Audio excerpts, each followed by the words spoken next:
Hello everyone and welcome to QWK Collections Garage. If you're new here, my name is Nader and I'm a car addict. I like to build them, collect them, and race them.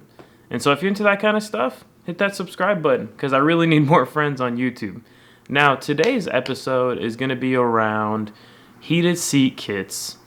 And this is universal, but this kit that I purchased is going to go on my S2000. And so I'm going to show you guys a cheaper option that I purchased through Amazon that was about 60 bucks and a more expensive option that I ordered through heatedseatkits.com. And we're going to compare the build, the overall quality, and most importantly, we're going to compare how much heat each one disperses out, because that's really at the end of the day what you're after. And so without further ado, let's get straight to it. Alright, so there's a couple things that I noticed pretty quickly right off the bat. One is that the cheaper option through Amazon, the wires are just thinner.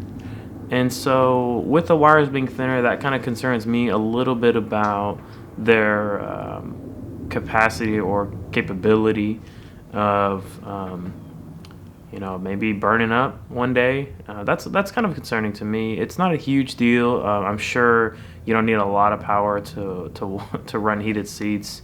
But that's the first thing that I noticed, is that the wires are a little bit thinner than the more expensive option from heatedseatkits.com. The second thing I noticed was that the actual switch itself, so on this side, if it'll focus, this option here is actually the more expensive option.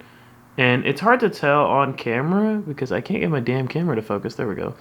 But this actually looks a lot cleaner and brighter than the cheaper option through Amazon. So let me try to put that on screen to see if you guys can see it. This is the cheaper option, and I'm sure on camera or 5 feet away you wouldn't really notice it, but it's just a little more dull. This is the nicer one. This is the more expensive one. This is in your face. It's a little brighter. Looks new. This one kind of doesn't look new, honestly. And it's very kind of dull. And the switch, when you click it, it's kind of hard to move. Versus this one, pretty clean. Again, this is the more expensive option.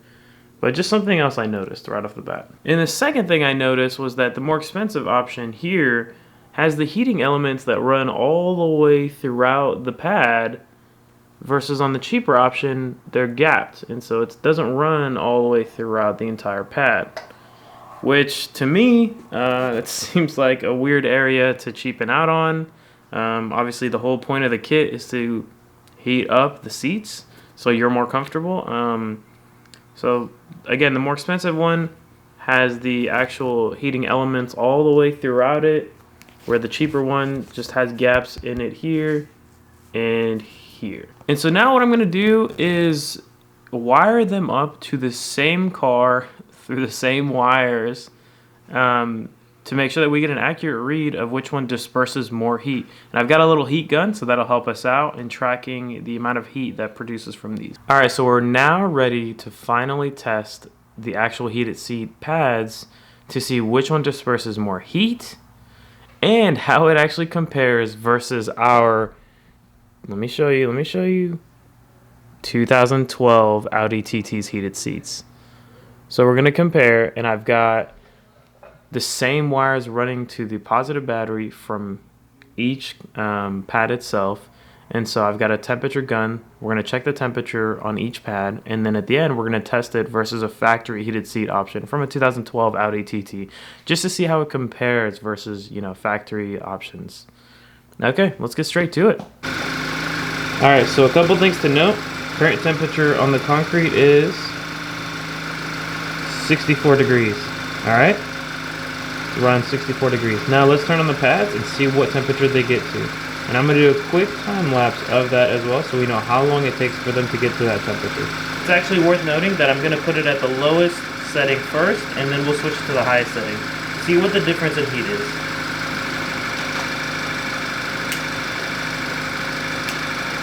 Okay, we'll give it a few minutes and we'll test again. I don't know if this is too early of an indication, but if you look at this left side, if it'll focus, where it's 63 degrees, you look at the right side, where it's 65 degrees. I can feel a little bit of heat coming from this one,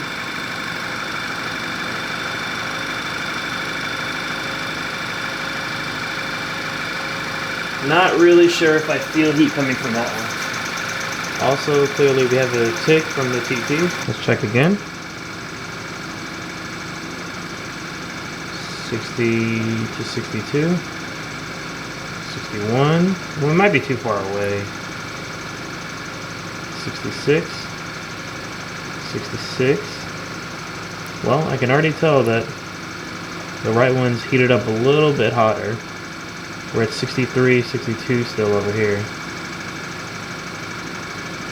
And it doesn't help that it's getting colder here. 69 degrees, 63 degrees. So currently there's about 6 degree difference between the two. I think I'm gonna switch it up to the highest setting. Ooh, 71 degrees. Once you get real close, it's around 80 degrees, 82 degrees on the right side, which is the more expensive option. Similar distance on the left side, still 68 degrees. There's a huge difference in temperature right now. Alright guys, so it's getting pretty clear that the cheaper one from Amazon is kind of hardly working. It's hardly producing any heat. It is cold outside today, but it's not that cold. Actually, let me tell you the temperature, because I think that will help give you an idea of what's going on. But it's currently 45 degrees. And the heated seats from heatedseatkits.com is anywhere from 77, 85 degrees versus the kit from Amazon is only in the 60s and really not even touching the 70 degree mark. And I'm constantly checking it just to see if maybe it'll change, but you know, I think the closest, you know, just right now it finally hit 70 degrees and it's been a few minutes. And so I'll say that clearly here in this scenario, you get what you pay for. The more expensive option is better. It does disperse heat better throughout the actual heated seat pad. And in total, it has thicker wires. It's built better. The switch looks better.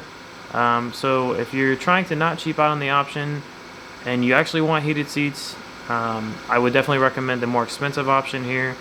I did not get paid to do this review, so this is completely, you know, I paid for both of these myself. This is a very organic review.